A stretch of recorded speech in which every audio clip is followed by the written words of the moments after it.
Hey fellow REIT investors, what a roller coaster this past week has been for REITs.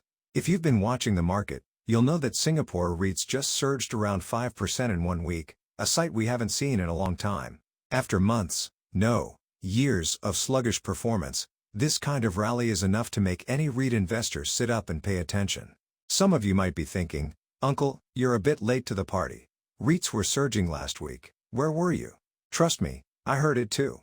My buddy was nudging me, saying, "Hey, faster, make a video to explain law." But I deliberately held back. Why? Because I wanted to gather more data, watch how things unfold, and form a clearer perspective. Now, something interesting is happening in the market. Even as I'm drafting this video, does the rally seem to be losing some steam by Tuesday? And as much as I'd love for it to keep going up in a straight line, we all know markets don't work that way. Because we've been here before. Just last year, in early 2024 and then again in September 2024, REITs showed signs of recovery. Interest rates seemed to be falling. Analysts were bullish. Investors were hopeful. Both times, I invested big. And both times, we know what happened next.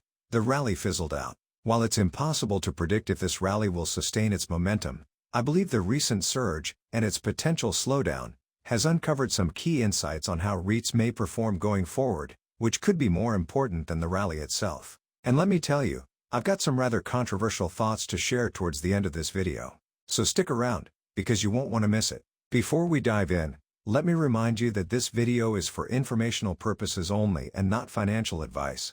Always do your own research and consult a licensed financial advisor before making any investment decisions. I own some of the REITs discussed, but what works for me might not work for you. Alright, let's get started. REITs surged, but here's what you might have missed. For me, the excitement of the rally was bittersweet. The moment I saw prices spike, I immediately pulled up my portfolio to check my gains. And of course, my eyes zoomed straight to CapitaLand Integrated Commercial Trust, or CICT, a REIT I had backed with my hard-earned money during its equity fundraising at around $2 per share for its historic Ion Orchard acquisition. Back then, I told myself, this is CICT, one of the best REITs in Singapore. Long-term, no worries. But let's be real, until this week, that rights issue was mostly red in my portfolio. The conviction was there, but the market wasn't showing me any love. So, when I finally saw CICT turning up last week, I high-fived my friends, did some quick math, and started feeling pretty good about things. Quick look at the winners. The GUPSOP Edge S-REIT Leaders ETF soared more than 5% in just 5 days. Let's take a look at some of the biggest movers last week. Fraser's Centrepoint Trust surged almost 8% as concerns about the RTS link gave way to better DPU expectations with lower interest rates. Keppel DC REIT shot up more than 6% as investors jumped back into the data center theme. And of course, CapitaLand Integrated Commercial Trust climbed 5.5%, finally giving some love to those of us who held through its equity fundraising last year. 3 key drivers behind the REIT rally. So, what's fueling this surge? I think there are 3 major factors driving the rally, but before we dive in, remember the title of this video. While there's plenty to celebrate, it's just as important to stay grounded.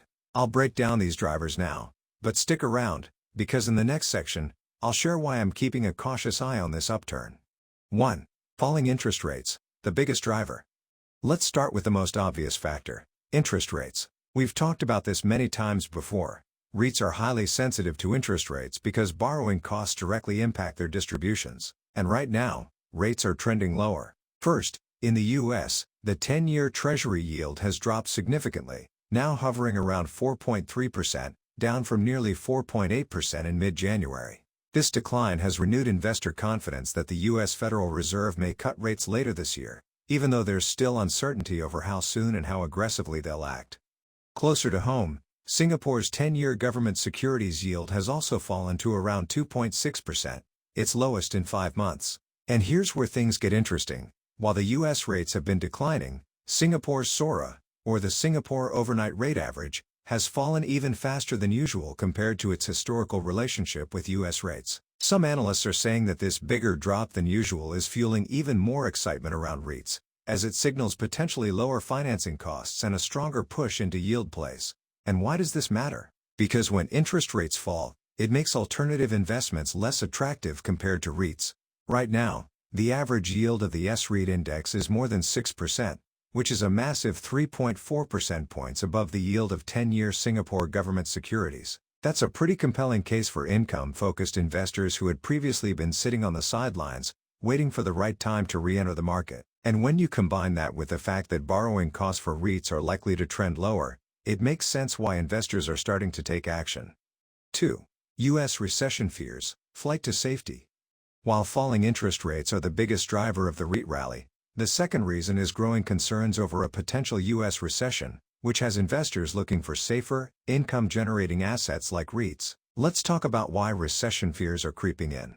One of the biggest factors cited by analysts is the uncertainty surrounding trade tariffs. With new tariffs being imposed, many analysts are warning that this could slow down global economic growth. Tariffs increase costs for businesses, disrupt supply chains, and could eventually lead to weaker corporate earnings. And when businesses cut back on spending, it can trigger a broader slowdown in the economy. But tariffs aren't the only concern. U.S. stocks have recently entered correction territory, with the Nasdaq index dropping more than 10% from its recent peak. Just a few weeks ago, everything seemed fine. U.S. stocks were at all-time highs, AI-driven stocks were charging ahead after fears of DeepSeek in China faded, and investors were confident that U.S. markets would continue their winning streak from 2023 and 2024, when the S&P 500 was up more than 20% each year. But this is how quickly market sentiment shifts. Even after the recent dip, U.S. stocks are still historically expensive. The Shiller P/E ratio for the S&P 500, which measures price relative to inflation-adjusted earnings, is at levels not seen in many years. When valuations are stretched, any shift in investor sentiment can lead to rapid sell-offs. With all these concerns in mind, investors are seeking safety in defensive assets like bonds and yield plays such as REITs. This helps explain why we're seeing strong inflows into REITs, as they offer both stability and attractive dividends in a time of rising uncertainty. 3. Analysts suddenly turning bullish on REITs. And here's something we haven't seen in a while. Analysts are now turning bullish on REITs. Over the past week, we've seen multiple research reports upgrading S-REITs, with calls for investors to rotate out of Singapore banks and into REITs. Nomura, CGS International, JP Morgan. Everyone seems to be on board.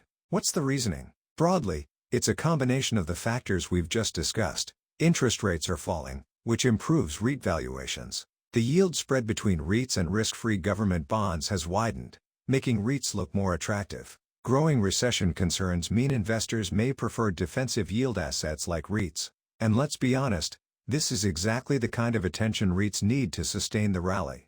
When institutions start putting out bullish calls, it brings more buying interest into the sector, and that's part of the reason why prices have surged so quickly. Loving this REIT rally. But here's what to watch. Now, before we get into why I'm keeping some caution in mind, I know some of you are about to scold this uncle for throwing cold water over a fire that just got started. You know who you are. To my dearest critics and friends, yes, but I'm only sprinkling some cold water but not pouring the whole bowl of water over the fire. And honestly, I get it. It finally feels good to see REIT prices moving up after such a long, painful period. Believe me, I'm just as happy as you are. My portfolio value has gone up too. My dividends are still coming in, and for once, we're seeing green instead of endless red. But as long-term investors, we can't let emotions control our decisions. If we get too euphoric when prices go up and too depressed when they fall, then let's be honest, all of us REIT investors should have been in depression mode for the past 2 years. So, with that in mind, let's talk about why I'm keeping a balanced perspective on this rally. 1. This rally happened too fast. Look, I love seeing REITs rally, who doesn't? But let's take a step back. The speed of this surge is what makes me cautious. We went from REITs languishing to a full-blown recovery narrative in just a few weeks. And what was the catalyst? A shift in interest rate expectations, largely driven by economic and policy changes. Now, here's the thing. Just as quickly as these factors shifted, they can reverse. Market narratives are often reactive to the latest headlines. And in a matter of months, we've gone from concerns over stubbornly high interest rates to widespread expectations of interest rate cuts. But sentiment can turn again just as fast. We've seen before how policymakers and central banks adjust their stance based on evolving conditions. If inflation data surprises on the upside, or economic priorities change, rate expectations could be recalibrated in an instant. In addition, the flight to safety from growth stocks, especially tech, to REITs may flip overnight. A single announcement or unexpected data release could send markets in the opposite direction, catching overly optimistic investors off guard. And sometimes even through Twitter or X, we have already seen some semblance of this. Over the past 2 days, with the US market staging some recovery, the momentum in REITs have slowed. This kind of volatility makes it risky to jump in with both feet just because of a short-term rally. Before we move on, if you've enjoyed the content so far, do this uncle a favor and hit the like button. It really warms my heart to see the number of likes and motivates me to continue producing these time-consuming videos for everyone. Really appreciate it. Alright, let's jump ahead. 2. We've seen this before, twice in 2024. What's different now? Now, I know what some of you are thinking. Uncle, this time is different. And I really hope you're right. But let's take a step back. In early 2024, we saw REITs rally when interest rate cuts seemed imminent. In September 2024, we saw another surge when bond yields fell sharply. Both times, the optimism was high. Both times, analysts turned bullish. And both times, the rallies fizzled out. So the key question isn't just are REITs recovering? It's what's different this time. To avoid another disappointment, I think we need to watch 2 things carefully, and over a sustained period of time. First, will bond yields and interest rates continue their downward trend? If we suddenly see a spike in inflation, those expectations could reverse. Second, will we get real improvements in REIT fundamentals, higher rental income, better occupancy rates, or accretive acquisitions? A rally without improving fundamentals is always at risk of fading. If these trends hold up, this time could finally be different. So, instead of jumping to conclusions, I'm monitoring circumstances closely for a more established trend. I'm cautiously optimistic, but I've also learned my lesson from last year. 3. Analysts are hedge betting, again. Now, let's talk about the analyst reports. If you've been reading the reports over the past week, you'd think S-REITs are the best thing since sliced bread and half-boiled eggs. Suddenly, every major brokerage is saying, time to buy REITs. And I agree. In fact, I've been saying REITs are looking attractive for a while now. But here's the thing. We've seen this play out before. Reports came out highlighting how REITs were undervalued and that rate cuts were coming soon. Then, when the rally fizzled out, those reports quietly disappeared. I get it. These analyst reports are just responding to market trends and it is extremely challenging to get it right. Come on, even I was a believer of the REITs upturns last year. The hidden detail I spotted. But this is where I want you to sit up and pay attention to what I have to say. If you read these reports carefully, beyond the headlines, many of them are actually hedging their bets. Some say REITs will outperform, but only as a tactical trade. Others note that if a recession happens, REITs could still struggle. I'm not saying they're wrong, but I've learned to take these sudden waves of bullish calls with a pinch of salt. If the rally continues, great. If it reverses, well, let's just say we shouldn't be caught flat-footed. That's why I stick to my own research and follow the strategy I've planned for moments like this, rather than simply reacting to the latest analyst reports. And for you, my friends, make sure to do your own research too. Don't just take this uncle's word for it, alright?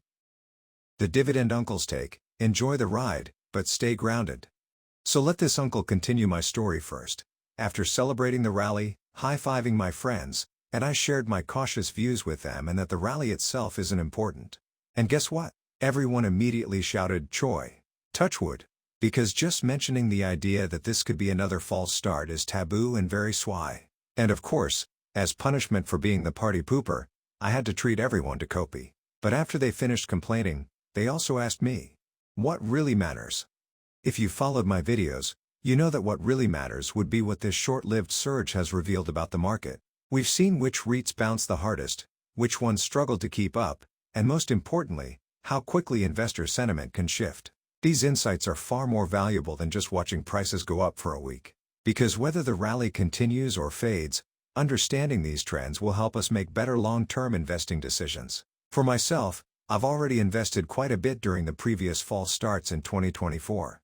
So, I'm not feeling the need to go all in right now. But at the same time, I'm not sitting out either.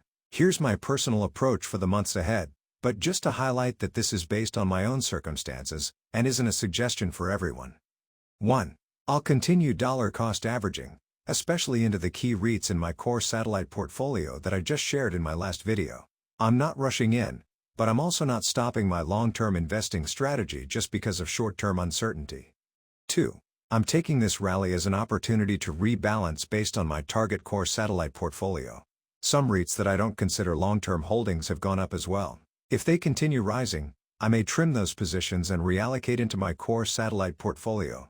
3. I'm staying alert. We all deserve a good turn after the past few years of pain. But I also know that markets can swing fast, and it's important to keep emotions in check. That's why I'm cautiously optimistic, excited, but not reckless. Bottom line?